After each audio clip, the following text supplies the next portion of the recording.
Jilliana Ranicar-Breese, ladies and gentlemen. Let's hear it for Jilliana. Yeah. All the way from London. All the way. Her first Amram jam. Woo. Good afternoon, ladies and gentlemen.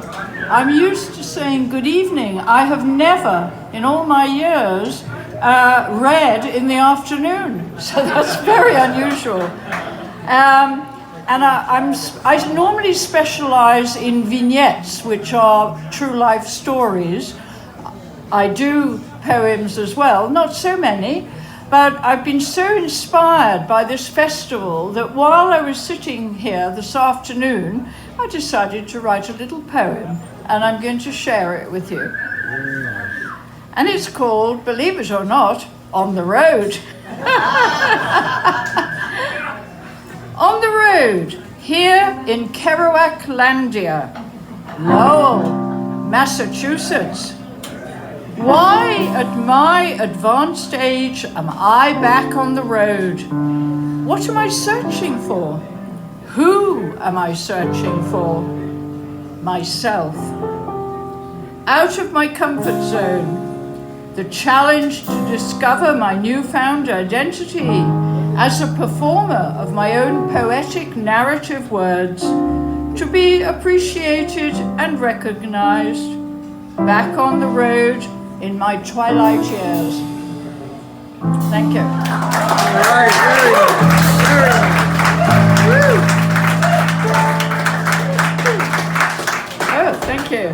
I'm going to give a little plug that back in England, I host my own spoken word salons, and I'm going to host a salon here in Lowell on Tuesday, the 22nd of this month, from 7 o'clock till 10. There'll be myself, there'll be Eleni Zodi, and two other poets, and then we'll have open mic. So that's why I'm mentioning it. I hope you'll all come. Where? Gallery Z, or Z Gallery. Yeah? In Lowell. Right, now I've got to find my vignette. It's a little bit saucy. I only write true life, by the way. Come on. Hold on. Technology. Oh dear. Oh. Okay. Hope I can read it. This print is a little small. It's entitled Up and Down, and you'll find out why. I mistakenly thought I was in love with my Italian lover, a proud, handsome man with an aquiline nose of 69 in 2013, who looked 10 years younger, without a single grey hair and all his teeth. I was blinded to his zillions of faults, like his financial and spiritual meanness, his loathing of Italians, how he despised the arrogant French and too many Muslims in Turkey, so he wouldn't want to go there. He had no real friends, and those he came in contact with, he would say negative things about. Despite speaking Italian, he never once complimented me on my advanced Italian conversation, only speaking to me twice in Italian on the phone when I was in Rome. Franco mentally abused me, putting me down, when asking me why I had let myself go after having seen black and white professional sexy photos of me. He commented that I looked like Raquel Welch, and how we could have had children together had we met in the late 60s.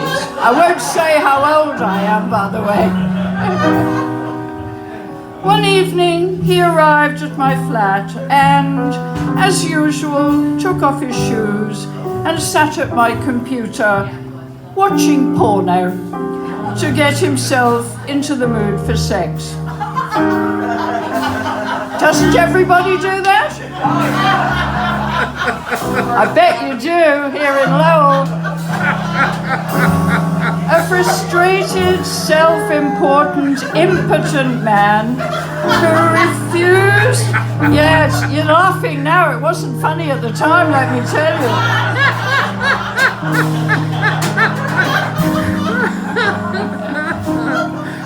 Where was I? Oh yes, who refused to see the doctor to take the Viagra I had bought him.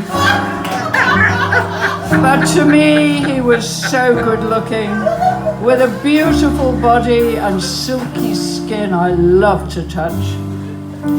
He was unaffectionate too, certainly not a passionate Romeo, but a cold intellectual from Verona.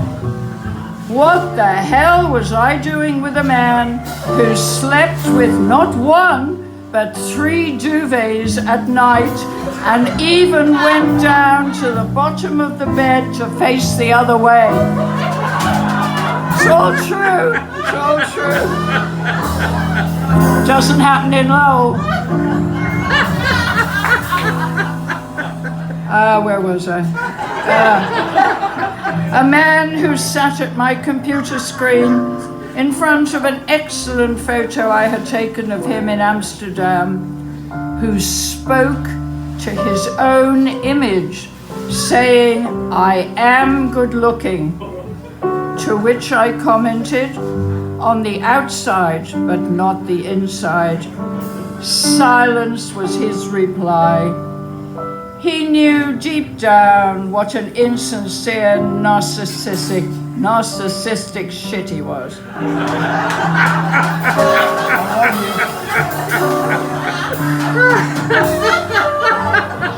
Recognize anyone there?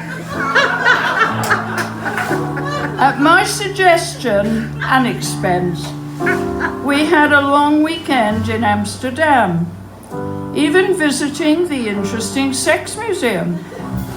I had my photo taken sitting in a gigantic phallus wooden carved seat and ran my fingers over the bronze peni in the shape of a freestanding bronze sculpture chalice.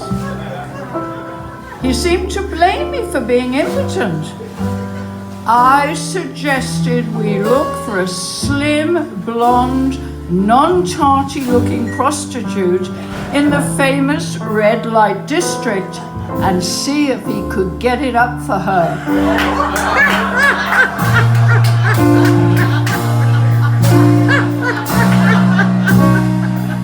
It's all true, I promise you.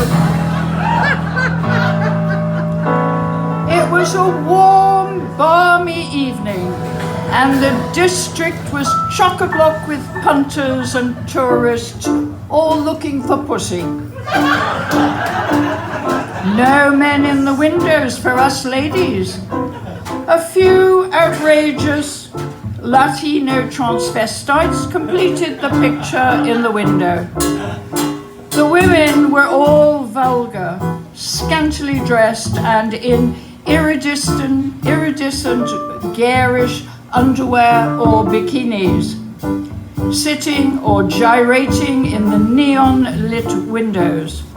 Most of them looked like they came from Eastern Europe, seeming hungry and not, in our forensic opinion, sexy. Then I saw her in the window. Franco's fantasy woman was young, blonde, and slender like a gazelle. In fact, he wanted me running around like a gazelle, despite having water retention in my legs, suffering from edema, and that's not funny.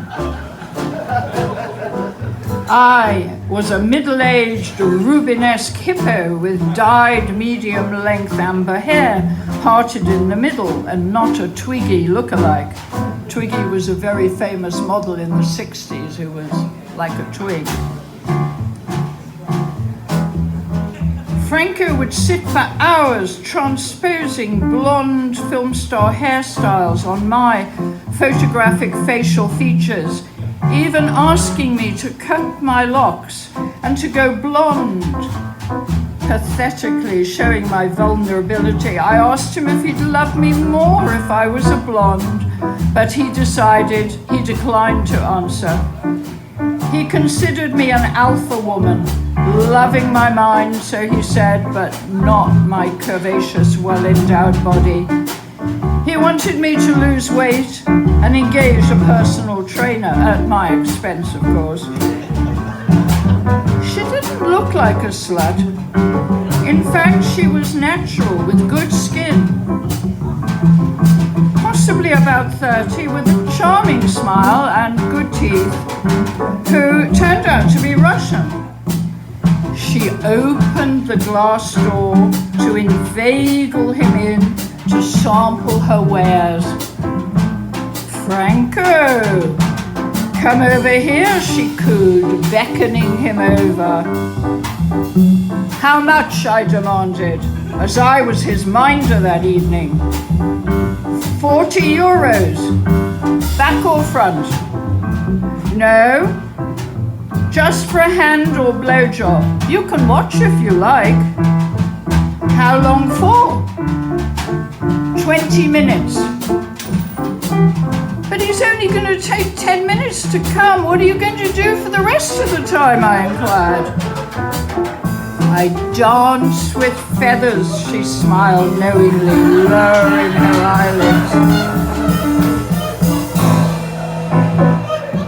Franco got cold feet, or should I say cold cock, and moved away with his tail, or useless cock, between his legs. Her smile vanished instantly, shutting the glass door rapidly as there was no sale, and she had wasted her valuable sexual time. Time is money, after all, in the oldest profession. We moved on and sat on a canal bench, wondering what to do next. We had already looked at displays of sex toys, vibrators and dildos in a couple of sex shops, to no avail. I suggested a live sex show. Where have I got to?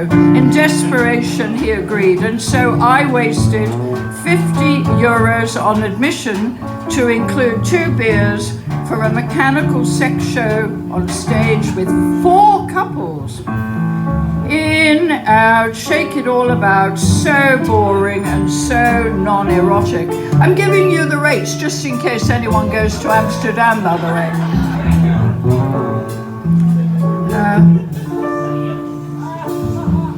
All in all, we had an interesting weekend in a comfortable 4-star business hotel until he irritably snapped when I couldn't keep up with his fast walking, saying I was one away from a cripple. That hurt. That was cruel and made me cry. Back in Brighton, where I live, he mumbled, "What a shame the Russian girl hadn't shown me what to do so I'd be more experienced on the job." "Do you realize what you've just said to me?" I said, astonished at his cruelty. "Yes, a shame you didn't watch her," he retorted. Franco had to go. I'd had enough of his snarky insults and smouldering mental abuse. I cut my hair and I went blonde, well, it's blue at the moment, in the front and aubergine at the back, but he never saw my metamorphosis. No, he was right. I did look more attractive as a blonde, and I've been a blonde ever since. This was written a couple of years ago. I'm blue now. I was green, then I went blue. That was in the spring of 2013. I have avoided him, but unfortunately our paths have crossed 4 times in Brighton. He scurries away like the rat that he is. He is riddled with guilt, and it shows in his not-so-handsome face. However, I still ask myself the lingering question, would it have been up for her? Woo!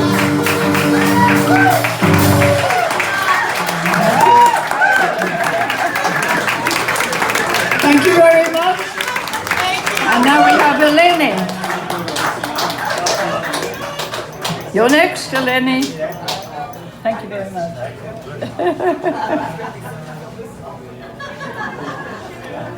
Jilliana Ranicar-Breese, ladies and gentlemen.